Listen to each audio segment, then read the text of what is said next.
Hello दोस्त, मेरे channel में आपको स्वागत है। आज आपको बताने जा रहे हैं कि रात में सोते समय अगर आपको ऐसा महसूस होता है कि छुपकर कोई देख रहा है, आपका ऐसा एहसास होता है, तो दोस्तों पूरा हम आपको जानकारी देंगे कि आपको घर में ऐसा क्यों लगता है।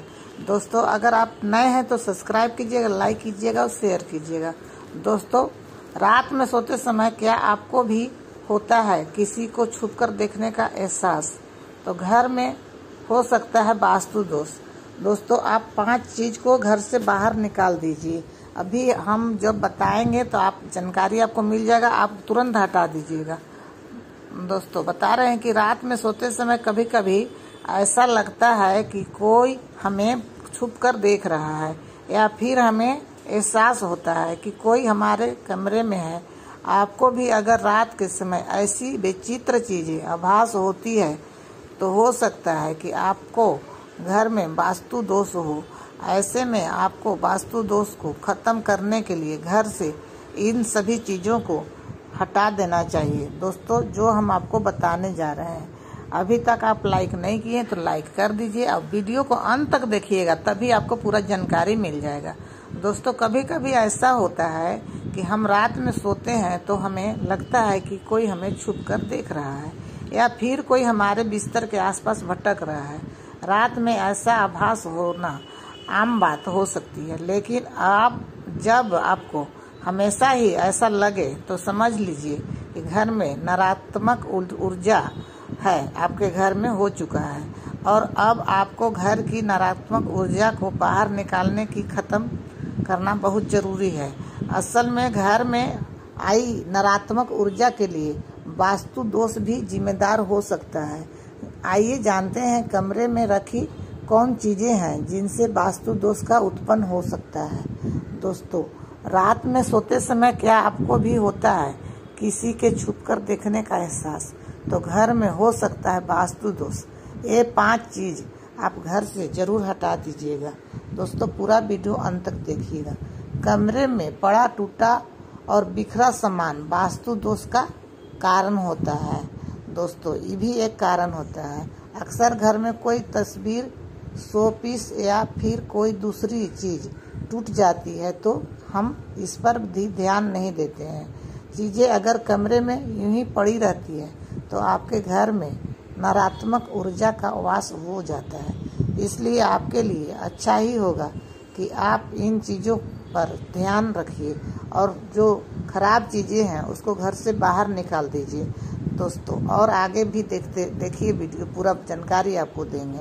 कमरे में मरे हुए परिजनों का तस्वीर वास्तु दोष का कारण होता है। दोस्तों इसको भी आप घर का बाहर लगा सकते हैं, हॉल में लगा सकते हैं, लेकिन सोने वाला कैमरा में नहीं लगाइएगा। आपको कमरे में मृत परिजनों का फोटो रखना ही नहीं चाहिए। आपको हॉल या फिर ऐसे कमरे में फोटोज को रखना या दीवार पर लगानी चाहिए जहां आप सोते नहीं हैं। सोने वाले कमरे में मृत परिजनों का फोटो लगाने से घर में वास्तु दोष का भी उत्पन्न हो सकता है। इस वजह से आपको सोने में डर लग सकता है। दोस्तों और आगे बता रहे हैं कि कमरे में रखे कबाड़ों का बॉक्स भी वास्तु दोष का कारण होता है। दोस्तों घर का बेकार पड़ा सामान अगर आप किसी बॉक्स या बोरी में जमा करके कबाड़ी वालों को बेचने की सोच रहे हैं तो आपके लिए यही अच्छा होगा कि इस कबाड़ से बाहर भरे बॉक्स को अपने कमरे में के बाहर या स्टोर रूम में ही रखें। कबाड़ या बेकार पड़े सामान की वजह से भी घर में वास्तु दोष की समस्या हो सकती है। दोस्तों दक्षिण दिशा में पैर करके सोने से भी हो सकता है वास्तु दोष। इसलिए आपको बता रहे हैं कि कभी भी दक्षिण दिशा में पैर करके नहीं सोना चाहिए, और खाना भी दक्षिण दिशा की ओर मुंह करके नहीं खाना चाहिए। दोस्तों वास्तु शास्त्र में हर दिशा का अपना अलग महत्व है।